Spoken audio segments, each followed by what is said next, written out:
Sebelum kita dengarkan perspektif luar negeri dan juga pakar Timur Tengah, saya boleh ke Kiai Holil karena MUI jelas sudah mengeluarkan fatwa untuk posisi Indonesia kita harus mendukung penuh kemerdekaan Palestina.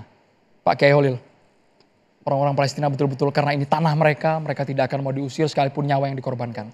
Ya, tadi ada persoalan kemanusiaan tapi juga ada persoalan keagamaan.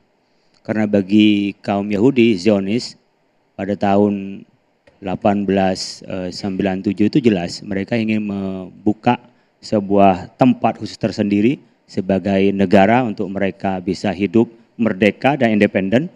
Kemudian mereka juga ada beban keagamaan karena mereka harus melaksanakan dengan promise lainnya, di mana tanah diperjanjikan sebagai tanah mereka.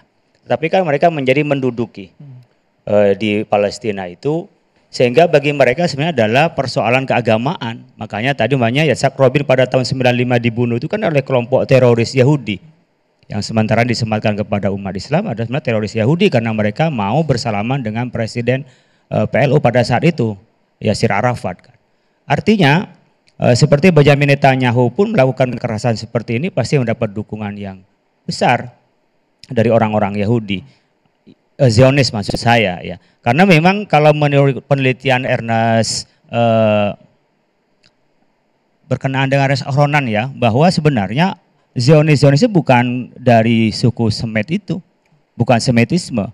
Dari hasil penelitiannya ternyata adalah mereka dari suku Khazaria, adalah orang nomaden yang ada di Turki pada saat itu, kemudian mereka migrasi ke Eropa dan kemudian mereka kembali lagi atas lobby-lobby keyakinan Yahudismenya, bukan sebagai dari Yahuda, dari keturunan Nabi Yakub. Nabi Yakub adalah putra dari Nabi Ishak, kemudian dipunyai Yahuda di 12 termasuk Nabi Yusuf yang itu sampai kepada Nabi Daud itu ada 12 keturunan ke situ. Jadi sebenarnya kalau dilihat dari agamaan, bagi mereka adalah keagamaan.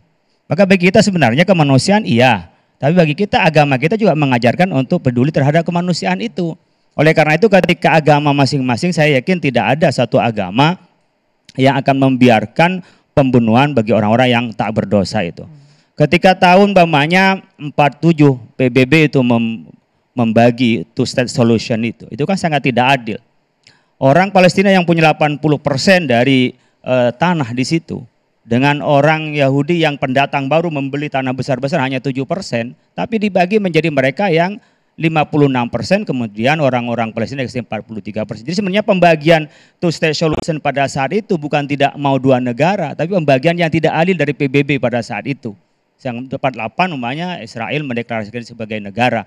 Tapi sekarang kalau hasil jejak pendapat yang baru kita ikuti kemarin itu, dari anak muda itu hanya 27% anak Israel yang mau two state solution. Sisanya? Sisanya mereka nggak setuju, sudah menjadi negara Israel raya mereka. Bahkan kalau dari orang-orang tua itu hanya 43% yang mau two state solution. Artinya kalau ini mau sebagaimana tawaran PBB, apalagi kita ingin menuntut umpamanya petanya peta yang dulu, sebagaimana peta pada saat PBB itu akan diberikan menjadi dua negara sebagai solusi, itu sudah nggak mungkin. Maka tadi saya ketika bicara berkenaan dengan peta Israel itu saya buka Google Map. Nah, juga sudah nggak ada di Google Map itu. Yang ada adalah Israel, coba bisa dibuka masing-masing, itu nggak ada Palestina di situ. Kalian boleh ngecek kalau makanya, di Google browsing nggak ada sama sekali ya Pak Kiai? Silakan di browsing saja, saya buka juga belum ada. Di sini tidak ada di sini.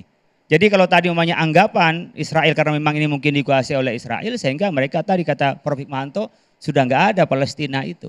Tapi bagi kita kan yang ada adalah Palestina, Israel tidak ada. Tetapi Israel kan sudah banyak pengakuannya, Maroko mengakui, umpamanya seperti halnya di Mesir sudah mengakui, Yordania juga sudah mengakui, bahkan mungkin Yordania awal-awal itu mengakui, Mesir juga mengakui, sehingga sebagai negara itu adalah mempunyai kekuatan lebih kuat. Meskipun pada saat deklarasi saat itu tidak punya di mana batas teritori. Dalam teori yang kami pelajari ilmu negara, pasti setiap negara pasti mempunyai teritorial. Di mana batasnya? Tapi saat itu kan nggak ada batasnya.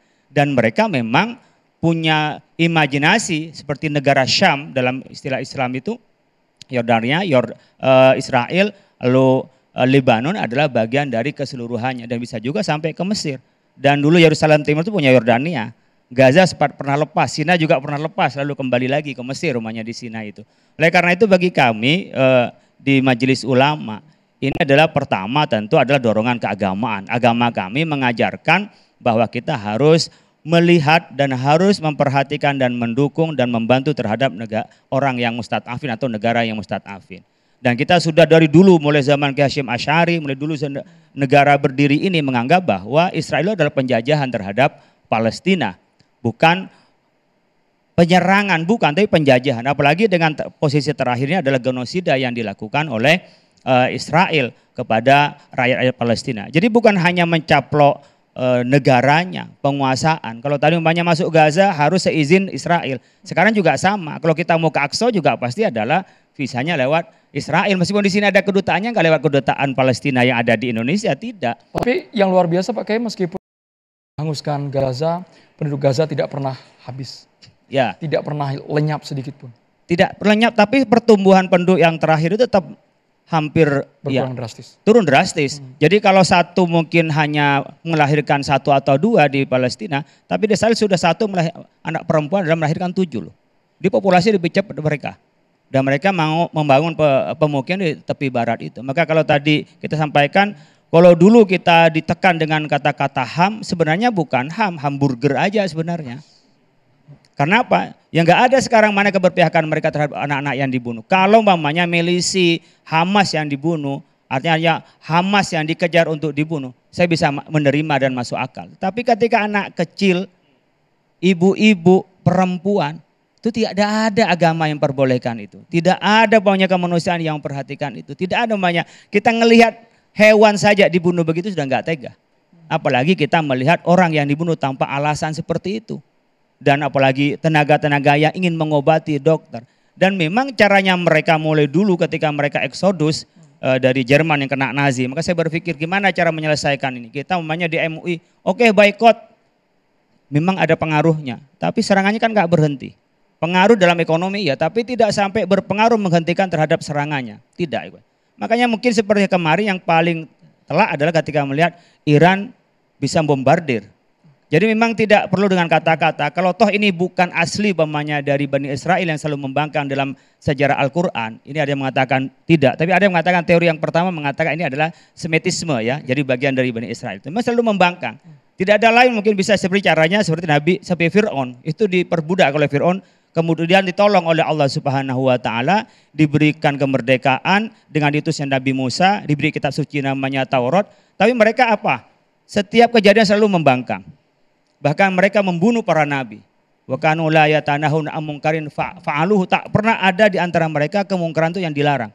Itu di dalam kerangka keagamaan kita. Kalau itu benar adalah keturunan Israel. Israel itu kan sematan kepada Nabi Yakub yang itu biasa jalan tengah malam, dan di tengah malam itu Yasra adalah orang tengah malam berjuang bersama dengan Allah, disebut dengan Yasrael.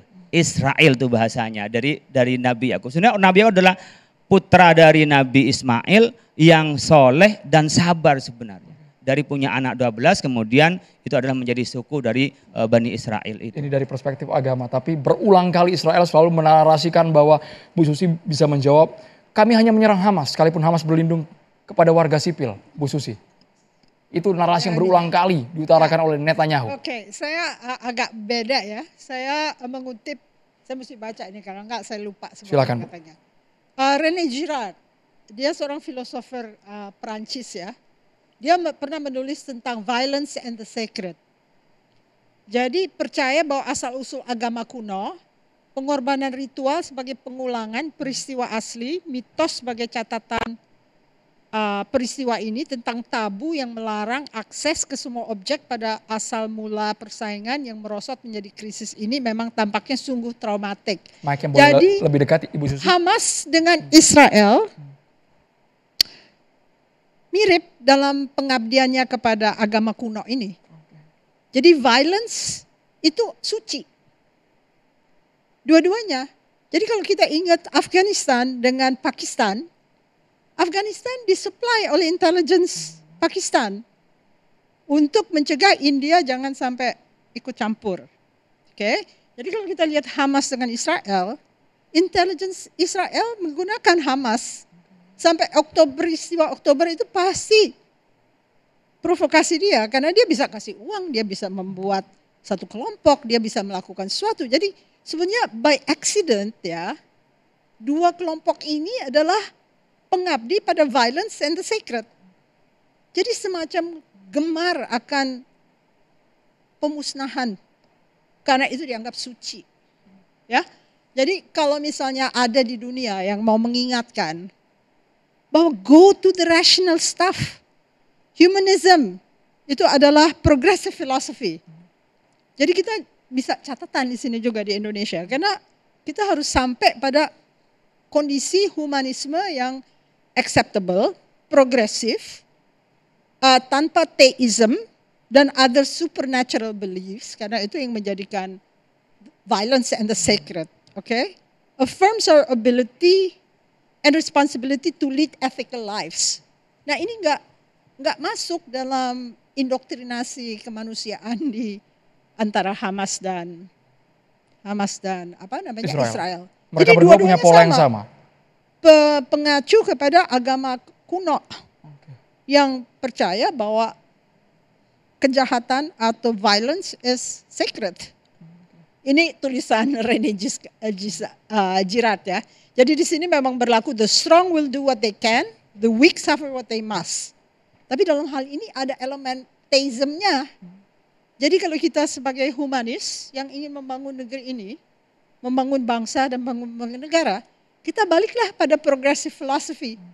Karena itu yang akan memenuhi kebutuhan kita akan the greater good of humanity. Kalau enggak semua tertarik pada base yang disebut oleh René Girard ini.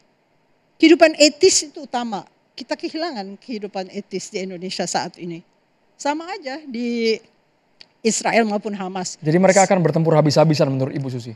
Sampai kalau siapa mereka yang masih paling banyak tidak menjadi mengambil korban? progressive humanism, jelas. Jelas karena itu violence is sacred. Jadi dia harus membunuh karena mereka merasa suci melakukan hal tersebut ya. Gencatan senjata 60 hari Bu, itu akan batal Bu?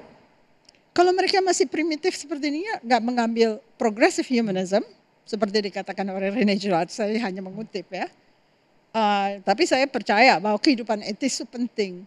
Nah, kapan mereka belajar kehidupan etis? Kalau misalnya yang berlaku adalah the strong will do what they can, the weak suffer what they must. Di dunia ini kan begitu. Kalau melihat Trump kuat, ya mereka menjilat-jilat ke arah Trump. Karena nggak ada lagi. Alternatifnya adalah kamu akan ditindas gitu loh ya. Jadi nggak tahu mungkin ini terlalu kompleks ya. Tapi kalau dilihat cara pembunuhan, cara yang kok Hamas mau diprovok oleh Israel. Seperti juga di Afghanistan. Okay? Pakistani intelligence kok bisa mempengaruhi orang Afgan untuk perang saudara. Dan sekarang dengan istilah relokasi, kami menerjemahkannya pengusiran warga Palestina keluar dari tanahnya agar bisa dikuasai penuh oleh Amerika. Ya itu artinya violence is good. Violence is good for them. Jadi belief system yang nggak ada ethical humanism itu yang harus dihapuskan dari dunia. Mungkin kalau kita mengadakan gerakan kemanusiaan, penting untuk menanamkan progressive elements yang bersifat ethical gitu loh. Karena kalau enggak ya akan gini. Boleh. Ditambahkan sebelum ke saya ingin menyampaikan gini, bahwa perang itu sesuatu yang kita tidak sukai lah. Tetapi perang itu juga ada etikanya. Perang itu harus melihat sisi kemanusiaan. Kalau tidak, dan ini sudah lama. Bahkan di-invent oleh mereka-mereka yang dari Jazirah Arab. Ketika mereka berperang, harus ada sisi kemanusiaan. Saya lupa ya, Abu Bakar misalnya. Ketika dia melihat musuh, ya sudah tinggal dipancung aja. Tapi dia tidak lakukan itu. Itu yang menjadi fondasi bagi namanya International Humanitarian Law. Hukum humaniter. Pejuang-pejuang kita pada waktu mereka ingin membebaskan negara ini, mereka harus berjuang dengan apa? Dengan violence. Pasti, karena yang dihadapi juga violence. Maka pada waktu kita berjuang, ada yang mengatakan ada diplomasi, ada violence. Kalau kita lihat di Palestina, Fatah mungkin diplomasi. Tapi Hamas harus menggunakan violence. Tapi pertanyaan kita, apakah Hamas misalnya melakukan serangan gitu ya, yang ditujukan oleh rakyat kepada rakyat sipil? Memang mungkin ada. Dan itu yang tadi Pak Kiai bilang, kami pun nggak setuju. Tapi ini melebihi, ini sudah sampai kalau Israel sampai genosida. Dan mungkin kita bicara bukan Israel secara keseluruhan. Karena mungkin ini Perdana Menteri Netanyahu. Dia mengatakan bahwa saya bisa menyelesaikan tinggal dikit lagi. Dan dia pasti minta bilang ke Amerika tinggal dikit lagi, saya selesai nih, Gaza itu. Tapi sampai hari ini tidak. Maka banyak orang yang mengagumi orang-orang yang ada di Gaza. Mereka sudah ditindak seperti itu, dicoba habis-habisan, tapi mereka masih melawan. Dan ingat, yang namanya genosida pernah dilakukan oleh Hitler, tidak berhasil. Sekarang pertanyaan kita, apakah yang akan dilakukan oleh Netanyahu untuk menghilangkan satu ras akan berhasil? Saya yakin tidak. Dan masyarakat dunia termasuk Indonesia, kita harus bersuara keras. Saya minta rakyat kita, viralkan apa yang terjadi di Gaza. Sebarkan itu, mungkin saja sampai ke mereka-mereka yang di Israel, yang mereka diembargo oleh pemerintahnya terkait dengan informasi. Sampaikan, biar mereka juga punya kesadaran, nurani mereka berbicara, dan minta agar Netanyahu diganti. Bukan hanya bersuara keras, tapi ada tindakan nyata dari Indonesia. Kita tunggu langkah seperti apa sesaat lagi di Catatan Demokrasi, pemirsa.